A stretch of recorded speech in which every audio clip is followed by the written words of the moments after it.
Most people don't fail because of one big mistake. They fail because of a series of small ones.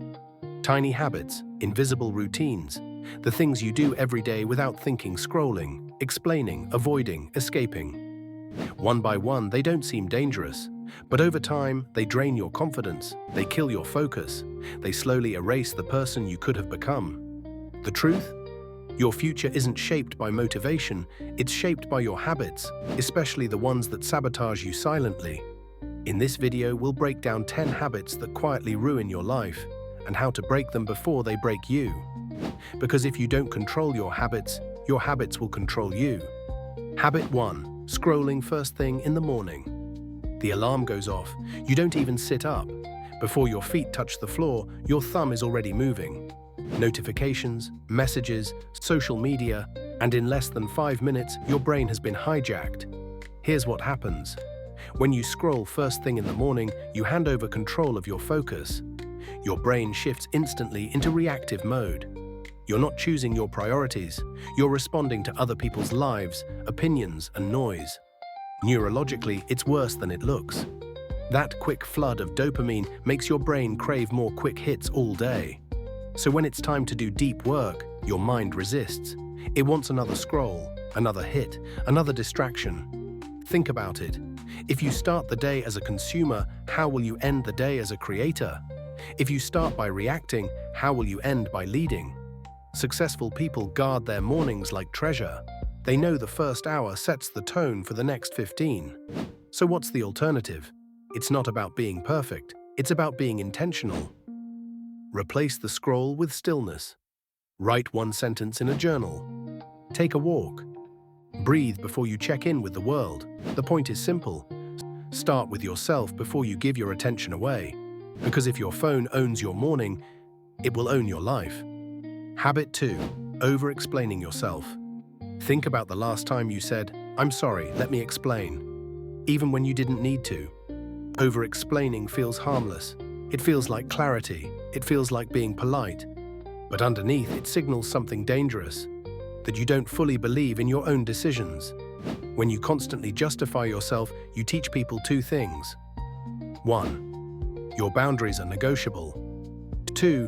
Your confidence depends on their approval. And the more you explain, the less power your words carry. Psychologists call this the authority paradox. People who speak less but speak with certainty are perceived as stronger, more competent, and more trustworthy. Meanwhile, those who over-explain create the opposite effect. Doubt. Here's the truth. You don't owe anyone a speech to validate your choices. No is a full sentence. I can't make it is enough. Silence is sometimes the clearest boundary you can set. When you stop over-explaining, you reclaim energy. You reclaim respect. You show people and yourself that your decisions stand on their own, because powerful people don't prove. They decide. Habit 3. Avoiding hard conversations. You know the feeling. Something bothers you. A co-worker crosses a line. A friend disrespects your time. A partner says something that cuts deep. And instead of addressing it, you swallow it. You tell yourself, it's not worth it. I don't want conflict. But here's the truth. What you avoid doesn't disappear. It festers. Avoiding hard conversations doesn't protect the relationship. It silently erodes it. Resentment grows, distance builds, and one day, the weight of everything unsaid comes crashing down. Psychologists call this conflict debt. The longer you avoid addressing small issues, the more interest they collect, until the relationship collapses under the weight. The strongest people don't avoid hard conversations. They have them early, calmly, and clearly. That doesn't mean yelling. It doesn't mean attacking. It means saying, "When you did this, I felt disrespected. This doesn't work for me anymore. Here's what I need moving forward." It's uncomfortable, but it's powerful. Because every hard conversation you face early is one future explosion you prevent. Silence feels safe in the moment, but long-term, it costs you respect, trust, and peace. So ask yourself, what conversation are you avoiding right now? That's probably the exact one you need to have. Habit 4. Living without boundaries. At first, saying yes feels generous, it feels kind, it feels like keeping the peace. But over time, every yes you don't mean is a no to yourself. When you live without boundaries, you're teaching people something dangerous. That your time, your energy, and your peace are up for negotiation. And here's the painful truth. People rarely respect what you don't protect. Without boundaries, you become exhausted. You carry commitments that don't serve you. You stay in relationships that drain you. You agree to things that quietly break you down. Psychology has a name for this: fawning. It's the survival response where you please others to avoid rejection. But in the process, you abandon yourself. Boundaries aren't walls. They're doors with locks. They let in what's healthy and keep out what's harmful. A boundary can be as simple as, "I'm not available after 8 p.m. No, I can't take that on right now. I won't continue this conversation if it turns disrespectful." The key is saying it without guilt, without over-explaining, and without apology. Because every time you set a boundary, you're telling the world, my time matters, my energy matters, I matter. And the moment you start living with boundaries, you stop living on everyone else's terms. Habit 5. Constant multitasking. We glorify multitasking, answering emails while scrolling, working with 10 tabs open, half listening in meetings while texting someone back. It feels productive. It feels fast. But the science is clear. Multitasking doesn't make you efficient. It makes you worse at everything. A Stanford study found that chronic multitaskers actually perform worse on memory, focus, and task switching than people who focus on one thing at a time. Here's why. Your brain can't truly do two things at once. It can only switch rapidly between them, and every switch comes with a cognitive cost. Think of it like a computer with too many tabs open. Each one drains energy. Each one slows down the whole system. That's what you're doing to your brain. You're fragmenting your focus so nothing gets your full attention. Single tasking isn't weakness, it's elite focus. So instead of doing 5 things poorly, choose one thing. Do it with full attention, finish it. Then move on. Because the world doesn't reward people who start everything. It rewards people who finish. Habit 6. Comparing yourself daily. Comparison is one of the fastest ways to destroy your confidence, and today it's easier than ever. Scroll through social media and you'll find someone richer, smarter, more attractive, more successful. Here's the trap. When you compare yourself daily, your brain rewires to see lack. Not progress, not effort, not growth, just absence. Psychologists call this social comparison theory. It explains why people can feel worse the more successful others appear. Not because they're failing, but because their focus shifts from "am I improving" to "am I ahead of them?" But here's the truth, comparison is a losing game. Because no matter how far you climb, there will always be someone ahead. The real metric isn't other people. It's yesterday's version of you. Did you show up today when you didn't want to? Did you finish something you once avoided? Did you take one small step forward? That's the only comparison that matters. Because the moment you stop looking sideways and start looking inward is the moment you free yourself from a race you were never supposed to run. Stop asking, "Am I better than them?" Start asking, "Am I better than I was?" That's how progress compounds. That's how confidence grows. Habit 7. Neglecting sleep. In today's culture, sleep is often treated like weakness.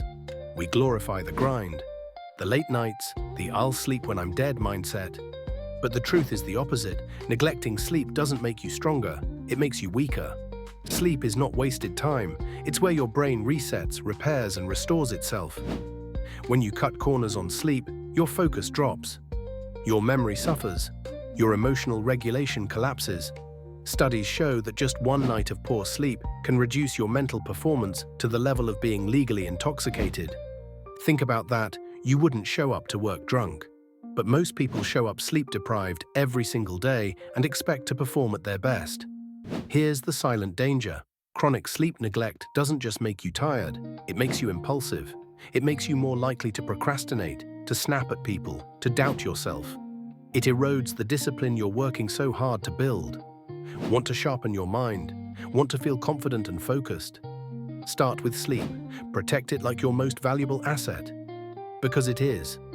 Habit 8. Escaping discomfort.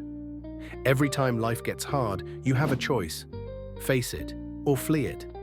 Most people flee. Not by running away physically, but by numbing out. Discomfort shows up, and instead of leaning into it, you scroll. You snack, you binge, you distract. Here's the truth. The habit of escaping discomfort is one of the most destructive forces in your life. Because the things that matter most, growth, discipline, mastery, meaningful relationships, all require discomfort. You can't build strength without resistance. You can't build character without challenge. You can't build trust without tough conversations. Psychologists call this avoidance coping. It feels good in the moment, but long-term, it strengthens the very fears and weaknesses you're trying to avoid. Think of it like this. Every time you escape discomfort, you're telling your brain, "This is too much for me." And your brain believes you. But every time you face it, even in small doses, you prove to yourself, "I can handle this." And that proof compounds. So stop asking, "How do I make this easier?" Start asking, "How do I get stronger through this?" Because the moment you stop escaping, you start evolving. Habit 9. Seeking validation. On the surface, seeking validation feels harmless. You want approval, you want reassurance, you want someone to tell you you're doing okay. But here's the trap. The more you chase external validation, the more power you give away. Psychologists call this external locus of control. It means you believe your value, your success, your happiness are all determined by people outside of you. But here's the truth. People's opinions are unstable. One day they praise you, the next day they ignore you. If your confidence rests on their approval, your confidence will always be fragile. The people with real presence don't need constant validation. They self-validate. That doesn't mean arrogance, it means knowing, "I trust my work, I trust my choices, I trust myself whether or not anyone claps." When you stop begging for approval, you start commanding respect. When you stop performing for applause, you start living with peace. And paradoxically, the less validation you need, the more influence you naturally gain. Because people can feel when your worth doesn't depend on their reaction. That's untouchable confidence. Habit 10. Ignoring small wins. We're taught to chase big milestones, the promotion, the dream body, the $1,000,000 goal. And while aiming high matters, most people destroy their progress with one toxic habit: ignoring the small wins. They dismiss the workout they did complete. They overlook the project they did finish. They skip celebrating the day they resisted distraction because it didn't feel big enough. But here's the truth. Your brain runs on reinforcement. Every time you acknowledge progress, you release dopamine. That dopamine wires your brain to want more progress. When you ignore small wins, you rob yourself of that momentum. And then you wonder why you feel stuck. The most successful people don't wait for massive victories, they stack small ones. Daily, quietly, consistently. One good decision, one completed task, one promise kept to yourself. That's how self-trust is built. That's how confidence compounds. That's how ordinary days turn into extraordinary outcomes. So stop asking, "Was today a breakthrough?" Start asking, "Did I finish one thing that mattered?" Because in the end, success isn't built in giant leaps. It's built in small steps, stacked until they change your life. The habits that ruin your life rarely announce themselves. They don't show up as disasters. They show up as small, silent choices, repeated every day. Scrolling first thing in the morning, over-explaining yourself, avoiding hard conversations, living without boundaries, multitasking your focus away, comparing yourself to everyone else, neglecting sleep, escaping discomfort, seeking validation, ignoring your small wins. On their own, they feel harmless, but stacked together, they slowly erase your confidence, your focus, and your future. The good news, habits can be unlearned, and new ones can be built. You don't need to be perfect, you just need to notice, to replace one destructive pattern with one empowering one, to stack small wins until they turn into big change. So choose wisely, and if this video spoke to you, subscribe to Next Me Project for more deep dives into the psychology of habits, power, and self-mastery.